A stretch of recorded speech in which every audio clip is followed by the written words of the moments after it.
deux d'entre elles n'étaient pas à elle. Elle ne manquera jamais de rien. Elle ne manquera jamais de rien. Elle a un bon raisonnement. Pensez-vous à la dîme d'abord, ou allez-vous à l'église pour que le pasteur vous le remette en tête à chaque fois? Verset 29. Car on donnera à celui qui a, et il sera dans l'abondance, mais à celui qui n'a pas, on ôtera même ce qu'il a. Cette déclaration est si négative et déprimante. Il certifie que si vous ne vous occupez pas bien de votre argent, il va reprendre le peu que vous avez, le donner à quelqu'un comme Pasteur Miles qui sera dans l'abondance et vous dans une situation pire que celle d'avant, car la gestion attire la prospérité. Très bien, je vais vous faire écrire certaines choses. J'appelle cela le dessein du royaume concernant l'argent et les ressources. Numéro 1.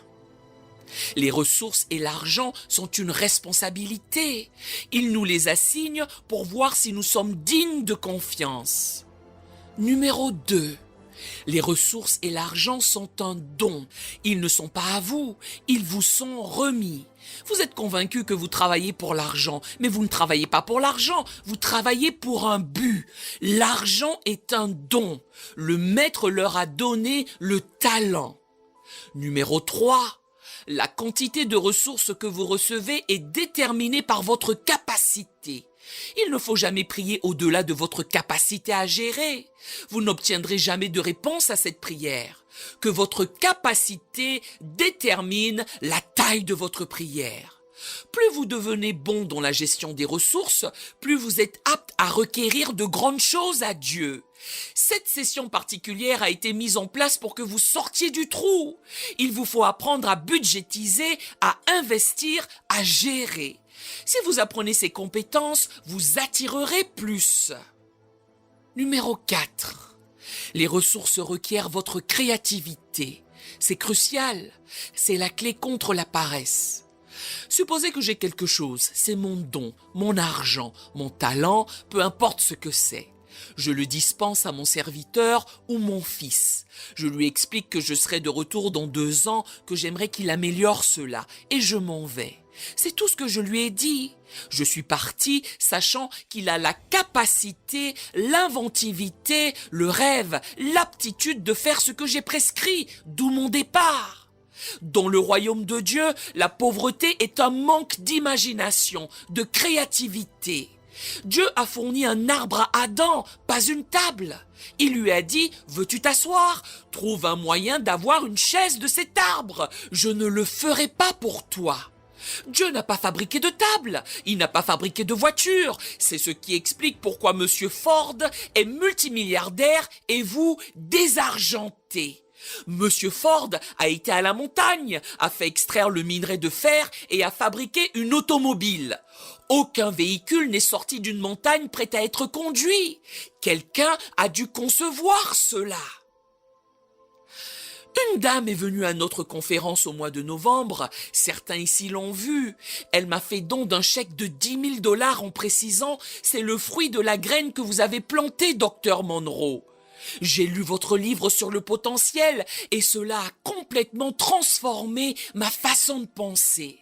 C'était quelqu'un qui vendait à l'arrière d'un taco. Vous voyez, l'argent est une idée. Elle a fondé une entreprise à partir d'un livre, a embauché plus de 200 personnes et est revenue aux Bahamas pour me remettre 10 000 $ en indiquant « ce n'est que ma dîme ». Oui, votre coffre est un bon business potentiel. Seulement, vous ne l'exploitez pas. Le maître qui a confié les 5 talents n'a à aucun moment expliqué aux serviteurs comment les doubler en 10.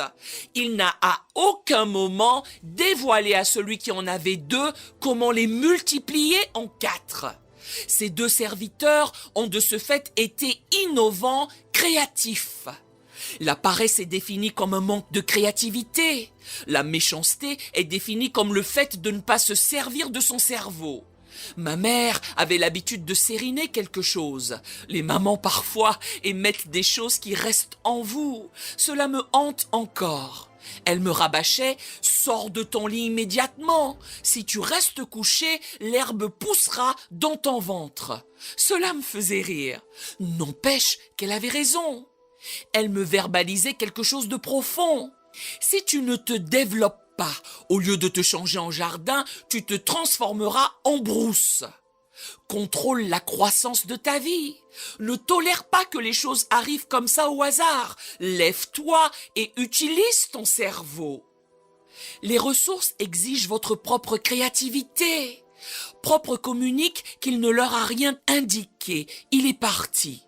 Vous devez prendre votre argent et vous asseoir. Ok, Dieu, donne-moi une révélation. Daigne m'aider à me servir du cerveau, de la perspicacité, de la sagesse, du talent dont tu m'as doté pour le centupler. Nous sommes persuadés que l'argent a été créé pour être dépensé. L'argent est pour la créativité. Si vous avez 10 dollars ou 10 euros, scrutez-les pendant un moment, scrutez-les. Ce n'est pas 10 dollars, c'est une responsabilité, un don. Cela déterminera si vous en aurez plus. Je voudrais que vous tiriez profit de cette liste durant toute l'année. Les ressources ou l'argent sont tenus de travailler pour nous, pas nous pour eux. Numéro 6. Il ne faut pas que les ressources ou l'argent soient thésaurisés ou possédés, mais investis. Thésauriser signifie mettre de l'argent de côté sans le dépenser ni le faire fructifier. Soyez attentifs. Il est nécessaire d'épargner de l'argent. Épargner n'est pas thésauriser. Cela dit, il faut le faire dans un but précis. Pas épargner pour que quelqu'un d'autre l'ait. Jésus a fait mention de cela dans le chapitre 6 de Matthieu. Dans la culture du royaume, ne vous amassez pas des trésors sur la terre. Il n'a pas énoncé n'amassez pas. La gestion inclut l'épargne. Toutefois, il nous apprend que ce n'est pas une épargne pour soi. Nous avons un compte familial rien que pour les dons que nous faisons, pour nous permettre d'en dispenser efficacement. Pensez-vous qu'il soit en permanence plein?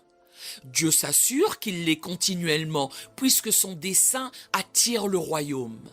Si vous n'avez pas de compte pour les dons dans votre vie, ouvrez-en un. Prenez 10 à 20 dollars, allez à la banque, demandez « Je voudrais ouvrir un compte de dons ». Osez le faire cette année, allez-y ce mois-ci. Tout d'un coup, vous entrerez dans la culture du royaume. Dieu se garantira qu'il y ait sans cesse quelque chose à impartir. La difficulté, c'est quand l'argent arrive. Numéro 7. Nous rendrons compte de ce que nous avons fait des ressources et de l'argent.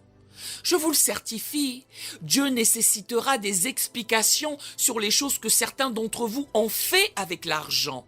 Qu'avez-vous fait des ressources de Dieu? Rien. Dieu m'a donné le costume que je porte en ce moment. Il faut que je m'en serve, que je me tienne devant vous avec, que j'œuvre avec pour son dessein. Certains frères et sœurs étaient censés être ici, or ils sont chez eux. Savez-vous ce qu'ils ont sorti à Dieu? Je n'ai rien apporté. Toujours est-il que cette même personne ira en boîte ou à une fête. Dieu les interroge. Sais-tu que tous les vêtements de l'armoire sont à moi? Les fais-tu valoir à mes fins? Numéro 8. Il faut que l'argent et les ressources soient multipliées. Il a reproché à ce serviteur, « Tu n'as même pas pu me faire avoir un intérêt dessus. » Quand Dieu vous donne quelque chose, cogitez sur la manière de l'amplifier. Bien évidemment, la première façon d'accroître tout ce que Dieu vous accorde est de le mettre dans son système. C'est la première chose. La Bible maintient, ne vous amassez pas des trésors sur la terre, mais amassez-vous des trésors dans le ciel. Ça ne veut pas dire que vous envoyez de l'argent quelque part. Le ciel est sur la terre. Rappelez-vous de la colonie. Il soutient, mettez-le dans les activités de mon royaume. Le ciel est ici, dans la colonie. Mettez votre argent dans les mains du gouverneur, dit-il, mon œuvre. Et la teigne et la rouille ne le détruiront point, et les voleurs ne déroberont pas ce qui ne vous appartient pas. Numéro 9. Les ressources et l'argent testent notre bonté.